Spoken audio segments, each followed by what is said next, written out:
आपको पता है कि मैं आपको विड्रॉ के बारे में मैं आपको पढ़ा चुका था। ओके, अब हम लोग जैसे कि ये जो विड्रॉ टॉपिक है इसके बारे में मैं आपको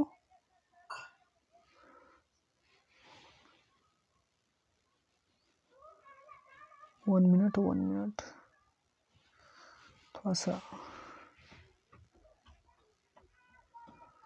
मोबाइल है जो हैंग कर रही है। ओके, विड्रॉ के बारे में मैं आपको समझा दिया था। अब आज मैं आपको अगला जो वर्ब्स है उसके बारे में मैं आपको समझाने वाला हूँ। ओके,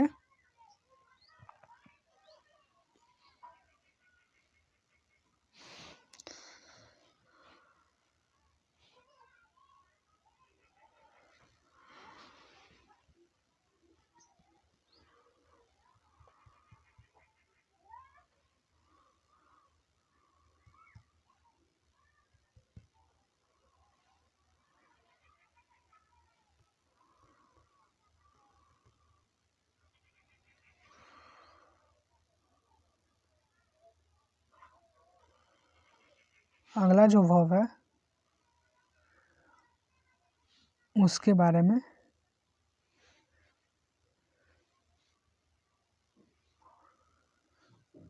अगला जो वर्ब है आपके सामने है जिसको हम विन कहते हैं। तो देखिए, विन का मतलब होता है जीतना। ओके, तो विन का मतलब होता है जीतना और इसका वी टू ऑन होता है। क्या होता है? वॉन। क्या बोलते हैं? वॉन। इसका भी वॉन। और V2 और V3 इसमें सेम होता है।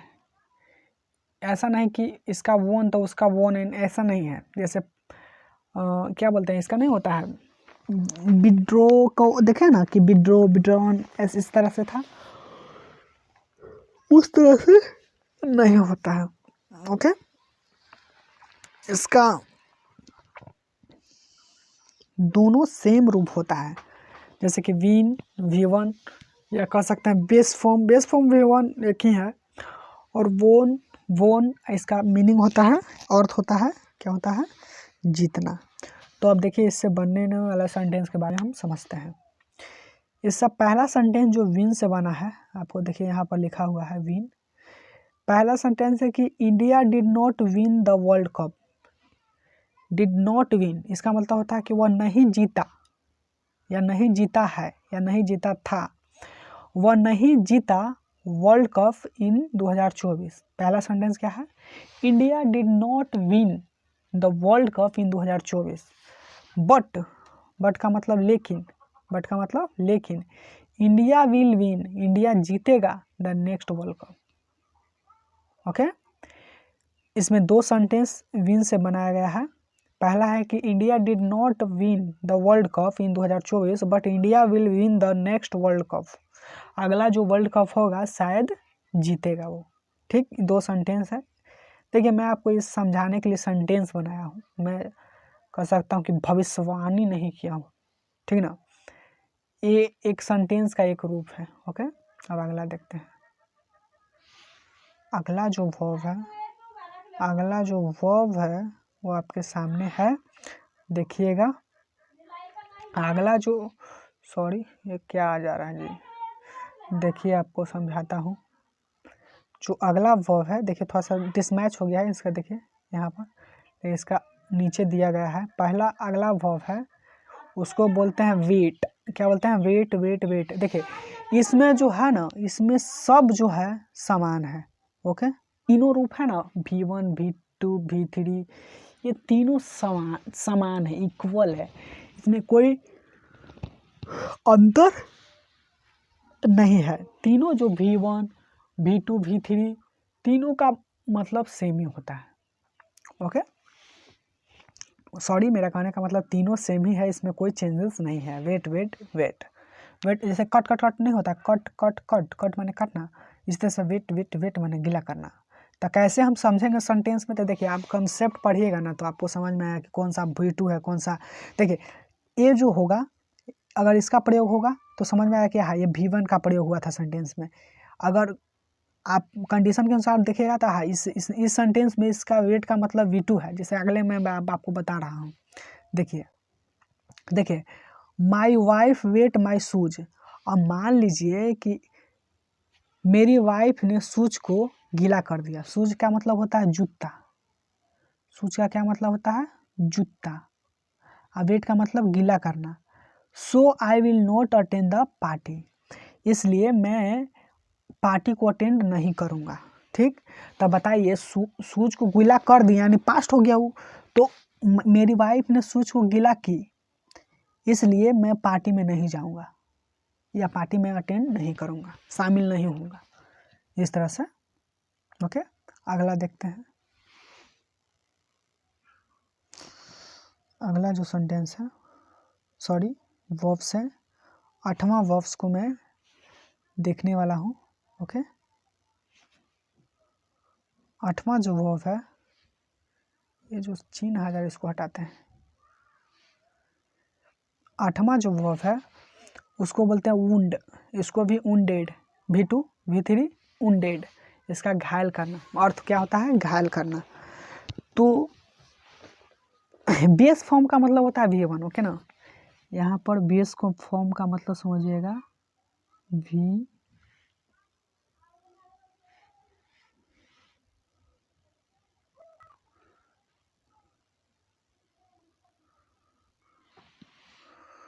One minute.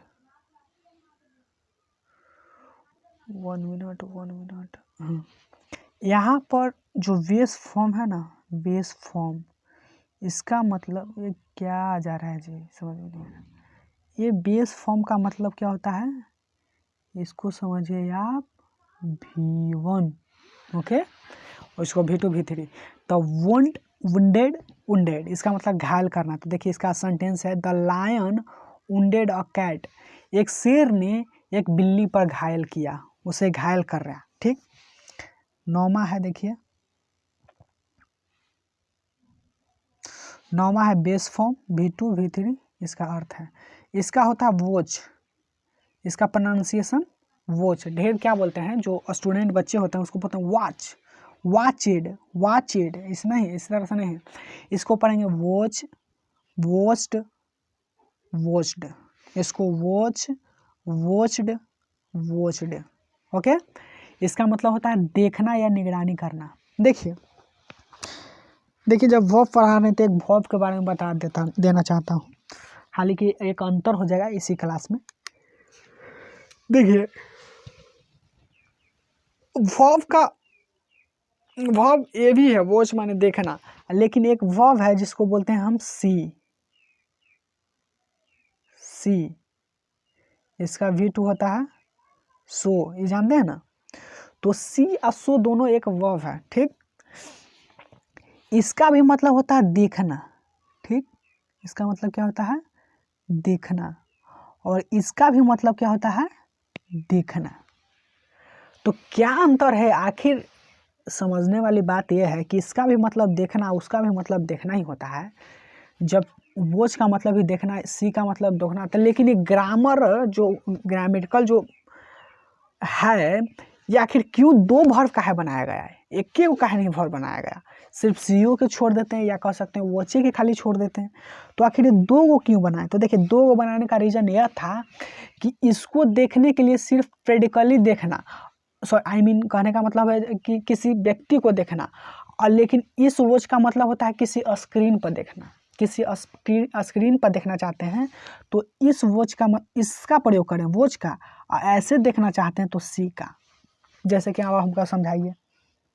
देखिए इसका मतलब ये होता है कि जैसे कि आपको बोलना है कि मैंने कल एक व्यक्ति को देखा, तो जैसे कि देखा यानी पास्ट हो गया, तो आप बोल सकते हैं कि आई, सी का V2 so, I so a person, इस तरह से बोलिएगा, person, person, I so a person. लेकिन अगर कल आपने व्यक्ति को देखा, इसमें सी का प्रयोग कीजिएगा। अब ये नहीं कह सकते हैं कि आई वॉच्ड अ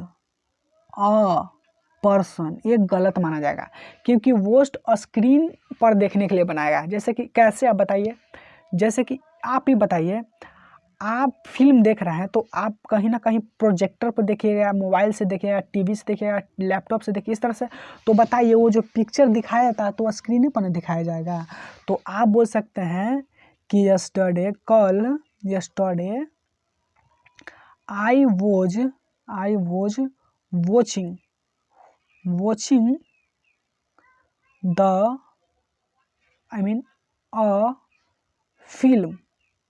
कल माने यस्टरडे का मतलब बीता हुआ, माने बीता हुआ कल, यानी कल मैं एक कह सकता हूँ कि पिक्चर देख रहा था, फिल्म देख रहा था। बताइए वो देख रहे हैं तो स्क्रीन पर देख रहे हैं, इसीलिए उसको वॉच का सी का प्रयोग उसमें नहीं होगा, उसमें वॉच का होगा। जैसे कुछ एग्जाम्पल्स हैं, देखिएगा। आई एम वॉचिंग, मैं देख रहा हूँ, द टेलीविज़न, आप टेलीविज़न देख रहे हैं तो उसको स्क्रीन पर देख रहे होंगे।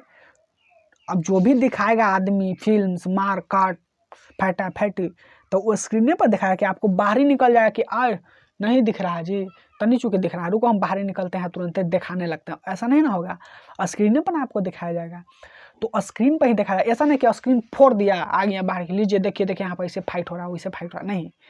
वो स्क्रीन पर ही दिखाएगा, वो व्यक्ति आपको स्क्रीन पर ही दिखेगा। तो उसको देखने के लिए, उस आदमी को देखने के लिए वॉच का प्रयोग कीजिए। तो I am watching the television to enjoy करने के लिए, आनंद करने के लिए, विद माई फैमिली, मेरे फैमिली के साथ। ठीक, अब देखिए अगला जो सेंटेंस है, वो अगला सेंटेंस है कि आई वॉच्ड, मैंने देखा, द इंटरेस्टिंग पिक्चर, बहुत ही interesting picture, with my friend, अपने फ्रेंड के साथ। ओके, इस तरह से। अब अगला देखते हैं, 10वां जो क्या बोलते हैं वर्ब है, वो है विश। इसका भी टू विश्ड, इसका भी थ्री विश्ड, इच्छा करना। इसमें भी दोनों सेम ही है। ठीक है, आप इसको याद कर लीजिएगा। आप कॉन्सेप्ट पढ़िएगा तो आप जान जाएगा कहाँ पर V3 है, V2 है, V1 है, V3 है, सब everything, V1 V2 V3। Okay, तो देखिए यहाँ पर V1 का इस्तेमाल किया गया था। आई विश, मैं उसको इच्छा करता हूँ, मैं तुम्हें इच्छा करता हूँ।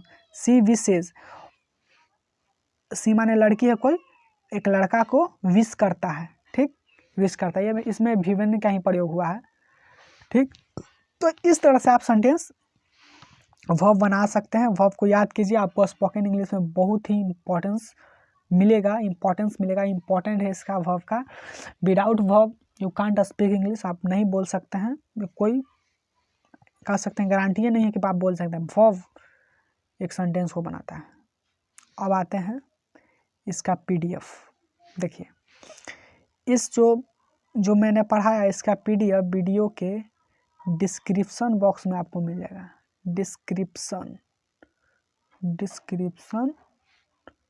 बॉक्स में मिल जाएगा, इसीलिए नो टेंशन। और आप कॉपी पर जाइए, उतारिए और रिवाइज कीजिए।